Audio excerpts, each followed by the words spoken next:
এটা হচ্ছে আমাদের ব্রিজটা হবে কি, আপনি ধরুন একটি এলাকা থেকে আরেকটি এলাকা পুরো সম্পূর্ণভাবে বিচ্ছিন্ন হয়ে যাচ্ছে। রিসেন্টলি আমাদের বন্যাটা আমরা দেখতে পেরেছি যে হচ্ছে আমাদের ত্রাণ যারা হচ্ছে দেয় তারা হচ্ছে ত্রাণ তারা নিয়েও তারা যেতে পারে নাই, কারণ ট্রান্সপোর্ট লেভেলের তারা হচ্ছে যেতেই তারা পারে নাই। এটির কারণ হচ্ছে আমাদের এই ব্রিজটা আমাদের নির্মাণ করা। এই ব্রিজটা হচ্ছে ভেঙে যাবে না বা হচ্ছে আপনার হচ্ছে ডুবে যাবে না। এটি যখন হচ্ছে পানি যখন সেন্স যখন করবে তখন হচ্ছে এটি ফ্লাড ডিটেক্ট করার সাথে সাথে এটি হচ্ছে উপরের দিকে উঠে যাবে এবং হচ্ছে ওয়াটার যখন নিম্ন লেভেলে যখন এটা চলে যাবে পানি, তখন এটা আবার নিচের দিকে সে নেমে যাবে। এভাবে হচ্ছে আমাদের ব্রিজটা আমাদের কাজ করবে। নিতে পারে এটা টেস্ট করছিলেন কি কেমন লোড নিতে পারে? আপনি প্রেশার টেপ করে এরপরে হচ্ছে যেহেতু এটি হচ্ছে আমাদের ট্রান্সপোর্টের কাজে আমাদের একটা কাজে লাগবে, এরপরে আমরা নিয়ে এসেছি আমাদের ফ্লাড থেকে আমাদের ডিটেক্ট করতে হবে, কারণ আশেপাশের মানুষ কিভাবে সাবধান হবে সেটির জন্য আমরা এখানে নিয়ে এসেছি একটি ফ্লাড ডিটেক্টর। এটি হচ্ছে বিপদসীমার উপরে পানি যদি উঠে যায় তাহলে এটি হচ্ছে আমাদের একটি বাজার বাজবে এবং হচ্ছে একটি লাইট জ্বলবে। এবং আমাদের প্ল্যান হচ্ছে এটি বাস্তব জীবনে যখন আমরা ব্যবহার যখন আমরা করব তখন আমাদের প্ল্যান হচ্ছে এই বাজার এবং লাইটকে আমাদের যে এলাকার মধ্যে হচ্ছে আমাদের সবচেয়ে হিসেবে বন্যা আমাদের সম্ভাবনা রয়েছে সেই এলাকার সাথে এই বাজার এবং লাইটকে আমরা অ্যাটাচ করে দিব এবং সেখানকার প্রতিটি বাড়িতে এবং সব জায়গায় এখানে বাজার এবং লাইট হচ্ছে বাজার কারণে তারা হচ্ছে সতর্কতারা হয়ে যাবে এবং এটা পসিবল। এরপরে এরা হচ্ছে রেস্কিউ টিমের মাধ্যমে তারা হচ্ছে রেস্কিউ তারা নিতে পারবে এবং তারা একটা নিরাপদ জায়গা তারা হচ্ছে আশ্রয় তারা নিবে। এর পরবর্তীতে আমাদের এখানে রয়েছে হচ্ছে জি স্যার, এখানে এটা দিয়ে হচ্ছে আমরা মিন করেছি হচ্ছে আমাদের দেশের আমরা সাধারণত যেটা ব্যবহার করি আমরা বাঁধ ব্যবহার করি, কিন্তু এই বাঁধটা হচ্ছে আমাদের খুব বেশি আমাদের প্রয়োজনে লাগে না, কারণ অনেক সময় দেখা যায় যে বাঁধ ভেঙে আমাদের বন্যা পানি আমাদের এক এলাকা থেকে আরেক এলাকায় চলে যাচ্ছে, বাট আমরা সেটা যেন চলে যায় বা হচ্ছে সেটি যাওয়ার আগে আমাদের হচ্ছে বিপদসীমার উপরে পানি উঠলেই এটা সাহায্য হচ্ছে আমরা জেনে যাব যে পানি এখন বিপদসীমার উপরে রয়েছে, যে কোনো সময় আমাদের গ্রামটা ভেসে যেতে পারে, তখন হচ্ছে রেস্কিউ টিমের সাহায্যে তারা হচ্ছে একটা নিরাপদ জায়গা তারা হচ্ছে আশ্রয় তারা নিবে। এরপরে রয়েছে আমরা খুব দুঃখিত আমরা বলতে হচ্ছে বলবো হ্যাঁ 1 মিনিটের মধ্যে বলুন। আমাদের হচ্ছে মানে আমরা হচ্ছে 47 সালে স্টলে আমরা ছিলাম, সেখানে খুব প্রচুর পরিমাণে রোদ ছিল। এটা মানে আমাদের হচ্ছে এটা একটু প্রবলেম হয়েছে আর কি, রোদের কারণে একটু পুড়ে গিয়েছে।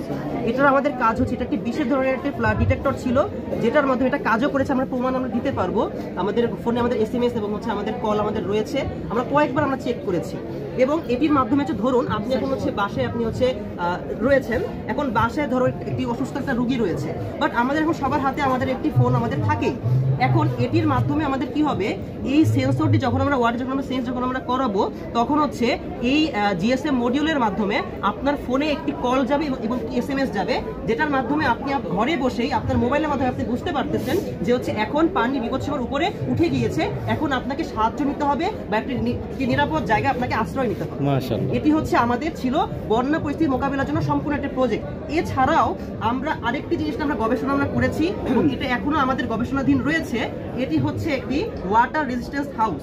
এই হাউসটি হচ্ছে আমাদের পানিতে ডুবে যাবে না।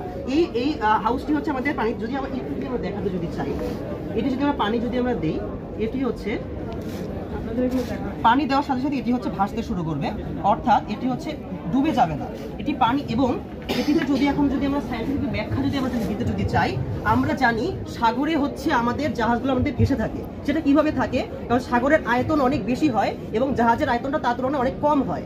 এখন ওই জাহাজের আয়তনটা যেহেতু অনেক কম থাকায় সাগরের মধ্যে অতি সহজেই সে ভেসে থাকতে পারে। আমাদের এই বাড়ির ক্ষেত্রে আমরা সেই টেকনোলজি আমরা ব্যবহার করব কিভাবে, বন্যা যখন হয় সেটা পুরোপুরি ছড়িয়ে যায়, এই ছড়ার ফলে তখন হচ্ছে আমাদের আয়তনটা অনেক বেশি বড় হয়ে যায়, কিন্তু আমাদের ঘরের আয়তনটা খুব ছোট ছোট হয়, তাই এই ঘরগুলো খুব সহজেই ভেসে থাকতে পারবে। এবং এটি যদি আমরা বাস্তবে রূপান্তর যদি আমরা করতে চাই, এখানে আমরা ব্যবহার করব হচ্ছে একটি PVC পাইপ এবং হচ্ছে আমাদের ইট থাকবে এবং ঘর নির্মাণ করার জন্য যা যা দরকার সেগুলো আমরা ব্যবহার আমরা করব।